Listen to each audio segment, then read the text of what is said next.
Eh bien, écoute, je te souhaite vraiment tous mes meilleurs vœux pour cette nouvelle année, qu'elle t'apporte vraiment tout ce que tu peux souhaiter, tout ce que tu souhaites atteindre. Alors, justement, dans cette vidéo, eh bien, je vais te parler des bonnes résolutions que tout le monde fait en début d'année et pourquoi je n'y crois plus et pourquoi je ne le fais plus. Et je vais t'expliquer ça tout au long de cette vidéo.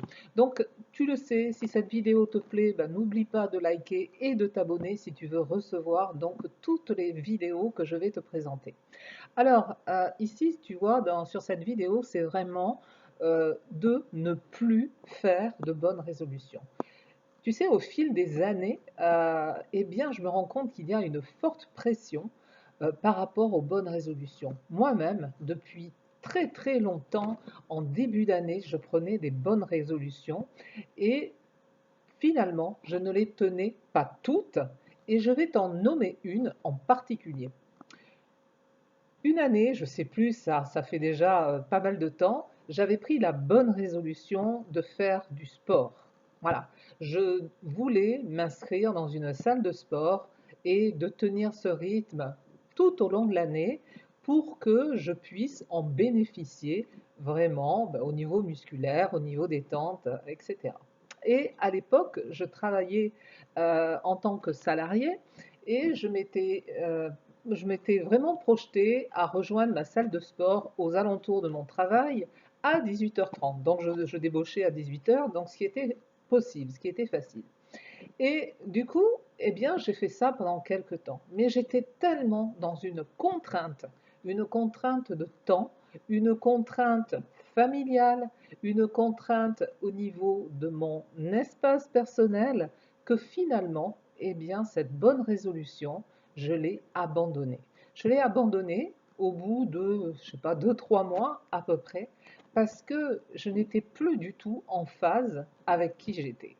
Alors, pourquoi avoir pris une telle résolution alors que moi, dans mon fort intérieur, eh bien, je ne suis pas si sportive que ça, il faut bien le dire, et surtout de m'imposer un rythme, tu vois, aller dans une salle de sport, donc j'avais prévu ça 3 fois par semaine, et en fait, ces contraintes rejaillissaient vraiment dans mon quotidien, et j'étais pas bien du tout. Donc, si tu veux, ce qui est important, pour moi, c'est pour ça que vraiment, tout ce que je fais, toutes les décisions que j'ai prises, et ça c'est vraiment la leçon que j'en ai tirée et je te partage aujourd'hui, parce qu'honnêtement, je ne crois pas aux bonnes résolutions. Pourquoi tu aurais besoin de bonnes résolutions pour avancer dans ta vie? Pourquoi tu as besoin de te dire, bah oui, il faut vraiment que je fasse ça, ça et ça?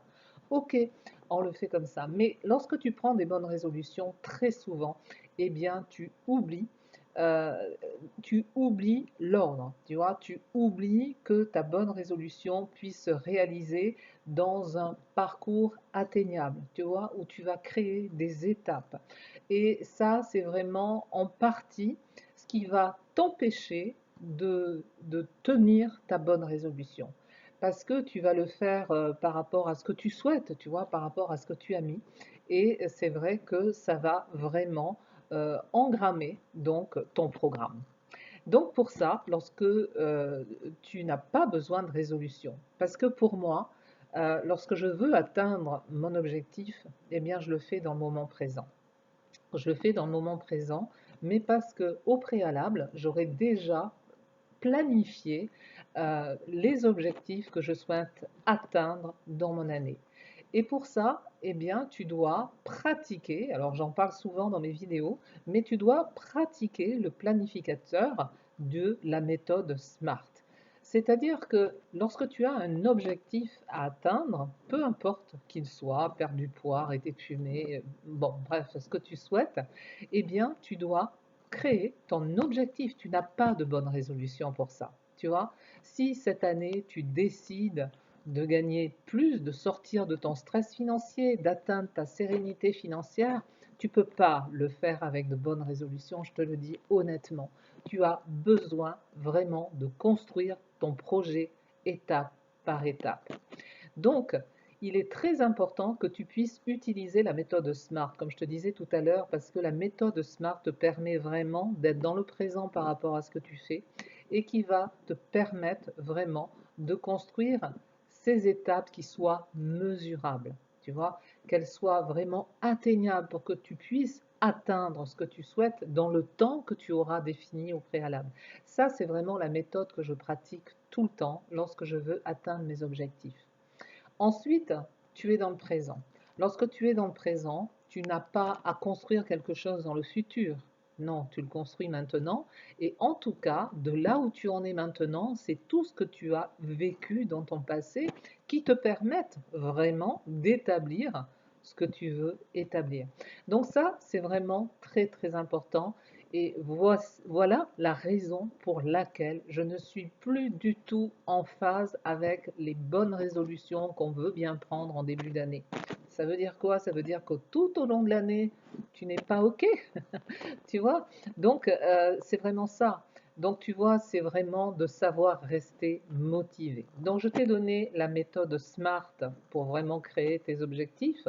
Je t'ai donné cette particularité d'être dans le présent, tu vois, ça, on le fait vraiment par rapport à ce que tu souhaites atteindre, par rapport à ta présence dans ton objectif vers lequel tu veux aller, et c'est à partir de maintenant que tu vas créer ton futur. Donc ça, c'est vraiment important que tu puisses créer ça.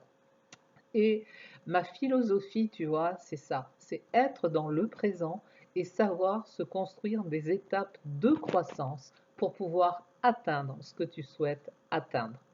Donc, pour ça, eh bien, tu as toujours à rester motivé. La motivation, c'est aussi important pour que tu puisses tenir sur la longueur, tu vois, c'est la persévérance. Et pour que tu puisses obtenir la persévérance, eh bien, c'est qu'à chaque petit résultat, à chaque petite réussite, eh bien, tu te récompenses. J'en parle là aussi assez souvent. N'oublie pas de te récompenser. Peu importe, on n'est pas dans la valeur, on n'est pas dans quelque chose de grandiose, mais même à chaque petite étape, autorise-toi une petite récompense. Offre-toi, je ne sais pas, un petit quelque chose à un petit budget, va te faire plaisir dans un spa. Tu vois, c'est vraiment ça. Et par là, eh bien, tu vas vraiment pouvoir créer ces étapes de croissance. Tu vois, tout à l'heure, je te parlais donc de cette leçon que j'en ai retirée euh, de, euh, de cette, euh, de cette particularité, de cette bonne résolution où je me suis dit, mais là, c'est plus possible, tu vois. Mais par contre, tout ce que je fais maintenant, ce sport, je ne le fais plus en salle de sport, mais je le fais à ma façon, à ma manière, où je me respecte, où je fais pour moi, où je ne fais pas quelque chose parce que c'est à la mode, parce que au mois de janvier on fait ça, parce que non, je le fais parce que je suis au centre de ma décision, au centre de mon expérience et je sais me poser les questions de pourquoi je veux faire ça, tu vois. Et lorsque j'ai abandonné cette résolution du sport, je me suis posé la question, je me suis dit, voyons, mais comment tu peux faire? Tu vois, bien sûr, c'est bien de faire du sport, c'est bien de se bouger, etc. Comment tu peux faire? Eh bien, depuis très longtemps maintenant, je suis toujours dans cette même dynamique, dans cette même énergie, voilà, où pour moi, ça fait partie de mon quotidien en douceur. Tu vois, c'est ça qui est important, en douceur. Donc, tous les jours, eh bien, je fais 30 minutes de marche. C'est pas énorme, mais ce n'est pas nécessaire à ce que ce soit énorme. Il faut que ce soit confortable pour toi. Donc tous les jours, autorise-toi 30 minutes de marche. Moi, j'ai un job, tu vois, dans mon entreprise, je travaille en ligne. Je sais à quel moment je peux m'arrêter. Eh bien, je m'autorise aux alentours de chez moi à 30 minutes de marche. Ensuite, eh bien, je fais 20 minutes de vélo d'appartement, de vélo d'intérieur, de tous les 2 jours, tu vois, donc ça fait à peu près 3 fois par semaine. Et puis, quand je le peux, eh bien, le week-end, je me balade en forêt, ou au bord de l'eau, ou au bord de la mer, parce que je suis pas loin de la mer à Bordeaux. Donc, tu vois, c'est important. Et pour moi, eh bien, je ne suis plus du tout dans ces il faut que, dans ces, tu vois, dans ces tensions, où ça m'amenait vraiment dans des contradictions. Donc je pense que là, tu l'as bien compris. C'est toi qui es au centre de ton expérience et ne fais pas quelque chose à contre-cœur, même si tu sens que ça te correspond, tu vas voir que si tu arrêtes au bout d'un certain temps, c'est que c'est pas OK. Donc vraiment, repositionne-toi au centre de ton expérience et c'est toi qui es le capitaine de ton navire, c'est toi qui as besoin de toute ton énergie, de toute ta puissance, de toute ta force pour que tu puisses atteindre tes objectifs. Eh bien écoute, j'espère que cette vidéo t'aura plu, qu'elle va pouvoir t'aider justement à trouver la meilleure façon pour sortir des bonnes résolutions sans contrainte, sans te mettre de pression. Je te souhaite une très très belle semaine et je te dis à jeudi prochain.